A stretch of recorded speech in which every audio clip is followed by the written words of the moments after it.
Hi guys! Okay, so it did take me a while to upload this video because in my last video I said that there were some things that I needed to do with my new car.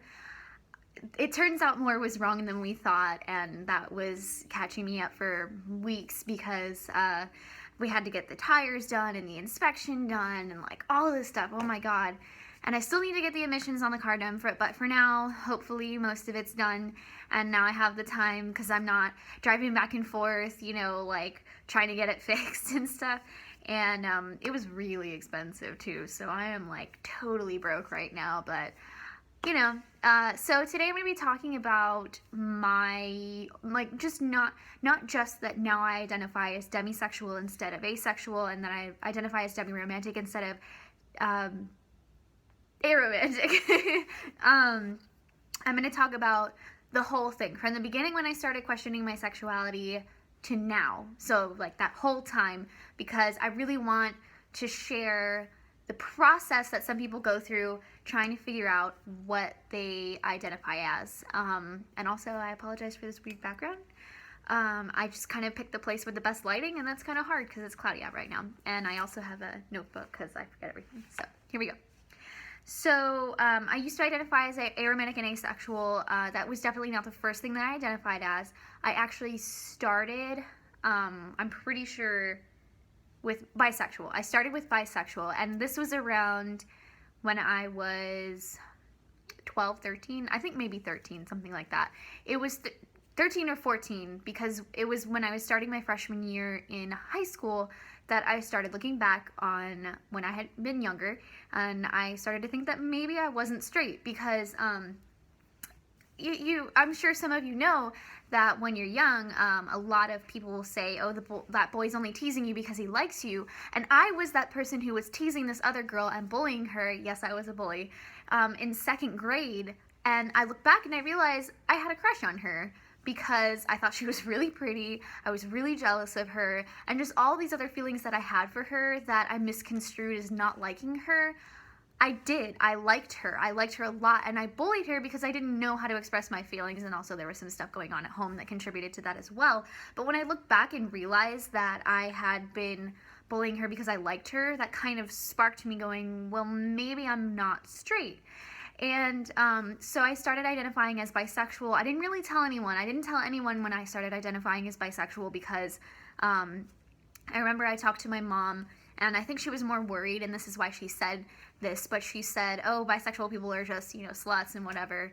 And she doesn't mean it now, you know, she's fine. It's just that she was really worried about me because she knew that if I wasn't straight, it was going to make my life not more difficult, but definitely more challenging, I think, because, you know, it's always like tough not being straight. So I didn't really tell anyone about being bisexual. And then the next year, the end of 10th grade, I started questioning whether or not I was attracted to males at all. Now, just a bit of backstory, it was mostly me and my mom until I was around 10 years old. And so I wasn't really around guys a lot, and the guys that were around were family members, or they were my mom's boyfriends that ended up leaving us. So I had this really bad impression of men. And so I kind of took that, and I was like, well, maybe I don't like them. And I'm still not very attracted to cis guys at all in any respect, which is weird because I did identify as pansexual for a while as well, but I never was really attracted to guys the same way that I am attracted to girls. I just like girls more. Girls and non-binary people are really just the people that I like the best because, you know, obviously I can relate to being non-binary, and I'm just more comfortable being around women. So I think that was kind of a nature and nurture thing for me that led to me thinking that I was lesbian for a time. And I identified as lesbian for around 2.5 years. But towards the end of that, I really started questioning whether or not I was lesbian, because I was like, there's all these non-binary people that are really cute and I have crushes on. And, you know, I had a crush on a couple guys, I think, as well. And so it was just, well, it wasn't crushes so much as it was an aesthetic attraction, but of course I didn't know what that was at that point. So again, I sort of took it at face value, and I was like, well, I guess, you know, maybe I'm not a lesbian, I don't know. So after identifying as lesbian for that amount of time, then I started identifying for a very short amount of time as pansexual and panromantic. And it was again because I kept misconstruing aesthetic attraction for just, base like romantic and sexual attraction. Like I just mixed that up because I would think someone that, like, I would see someone and they'd be really cute and I would think I had a crush on them or something. I don't know. It was really weird. And so after lesbian, it went to pansexual and panromantic. And then I slowly realized when I was reading what other aromantic and asexual people had said that really applied to me. And I really identified as asexual for a long time. It was at least, I think, my junior year in high school.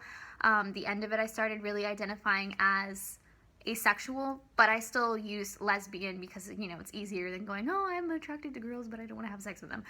It was less complicated, so I really just stuck with lesbian, and when people asked me, I would say that I was asexual. And so, sorry, I lost track, so I have to, look in my notes.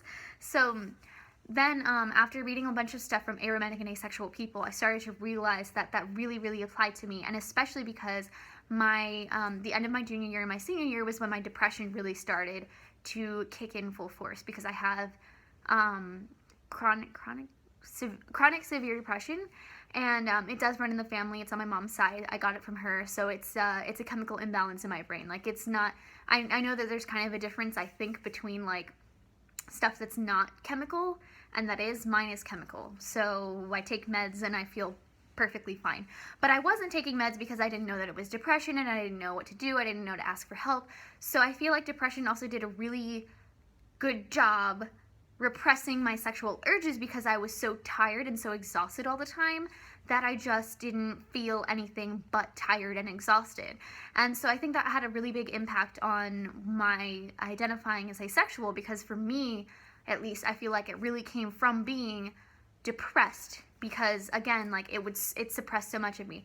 Do I think that I was aromantic because of depression? No, I think it was just the asexuality that came from depression. I don't think that it was I was definitely aromantic.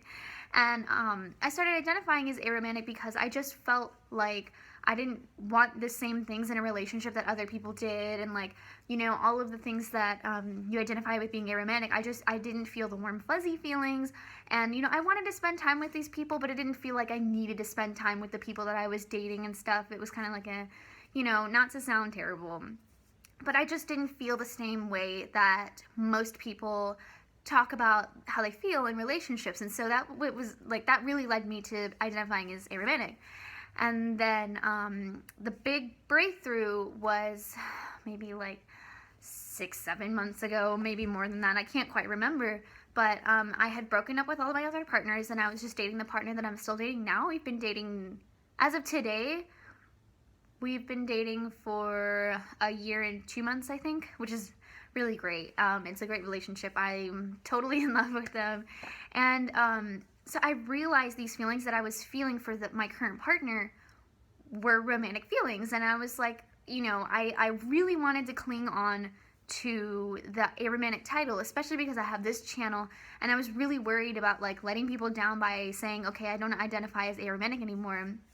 And I realized that I can't hold on to a label that doesn't fit me anymore just to make other people feel better. I need to embrace the label that I feel is going to express me the best, because that's how I feel. And so, that's why I'm making this video saying this is what happened. And, I feel like a lot of the time people will invalidate your past experiences, because they'll say oh, you were, lesbian then, but you're bisexual now, so you were never really a lesbian. But that's not true, because when I identified as these things, I felt it. I was fully in it. And maybe I was wrong about my label, but it's hard to explain exactly what I mean. But what I'm trying to say is that it wasn't that I was never aromantic, because I most definitely was. It's not that I was never lesbian. It's really just this constant change, because people change all the time. And so your feelings are going to change, your emotions are going to change. And I mean, that's what happened to me, is that my emotions and my feelings, they changed, and I changed with them. So in those periods of time, yes, I was bisexual, I was lesbian, I was pansexual. But as I grew up, as I grew older, as I changed, as I explored my emotions more, I came to a new identity. So that's kind of what I mean. And it's still kind of a challenge, because I've realized, and I knew this before when I was aromantic, but people really, really leave out Demi people. And I'm still trying to figure out, you know, like what my place is in the community and stuff, because I don't really know that many other demisexual people, if I know any at all. And the other thing is that I don't really know who I would be attracted to, because again, like, I'm in love with my partner now, but like, what if 10 years from now, you know, we break up or something? You know, who would I be attracted to then? And to be honest, I don't really know the answer. And it's just, you know, I'm really happy to be in the place that I am now, though. I mean, I'm still repeating things. I'm going through that journey still of self-discovery, trying to figure out, like, would I be more attracted to women? Would I be more attracted to guys? Would I be more attracted to non-binary people? And because I've been doing a lot of that questioning lately, you know, it's not saying what's my next sexual identity going to be. It's more like, how do I feel? You know, like, I'm trying to find out more about myself. And I mean, not that I think I'm going to break up with my partner and have to face the dilemma of, like, who am I actually attracted to? I don't think that's going to happen for a while, because we are really happy together. I'm super gay for them, and I love them with all my heart, and it's an amazing relationship. It's definitely the best relationship that I've ever been in, and it's great. And so, you know, me questioning is more for myself. Like, I want to know, who am I attracted to? Am I attracted to anyone? Is it just kind of a random chance? And honestly, I think that's what it is with me, is it's a random chance. Like, I don't think that I am attracted to, like, certain genders or whatever. It's really person-based. So I guess you could kind of say that I am pan, and that it doesn't really matter, the gender, to me. Although, again, with a preference on non-binary people and females, because, again, that's just, you know, my personal preference. But I still do find guys cute and everything. So, you know, I don't know. I don't really know what the future is going to hold in terms of my sexuality and romanticism. But I'm definitely going to keep sharing this journey with you guys. And, I mean, if you want me to explain, or, like, what's the word? Oh, I can't remember the word. If you want me to elaborate on anything that I've said in this video, definitely let me know. I'm also definitely going to make another video in this same exact spot, because I'm too lazy to move, about a few other things, just because they were video ideas that I've had, and I just haven't had the time with my car to actually do those things. And so I'm going to talk about a couple other things as well. But again, if you have any requests, anything you want me to talk about, you know, I'm definitely here. And again, I totally have time to just, like, take my phone out and make a really crappy video like this one. It's not the best quality, I know, I'm sorry, and the light's weird, but I hope that the message got across that, you know, you're gonna change and it's gonna be okay. You can change labels and it's still gonna be okay. It's all cool. You don't need to worry about it. And yeah, if you guys have any comments, you know, any questions, again, I try to answer them as often as I can. So you can comment, and you can ask me to make a video on something specific if you want. And I am still taking submissions on this channel. Like, if you want to talk about your experiences, I would love to feature some more people on this channel and get their input as well. So again, if you like this video, yay! And I actually made one 2 in 1 month. That's like a record. So if you did like it, go ahead and comment, subscribe, favorite it, do whatever you want, and I'll probably see you guys again soon. Bye!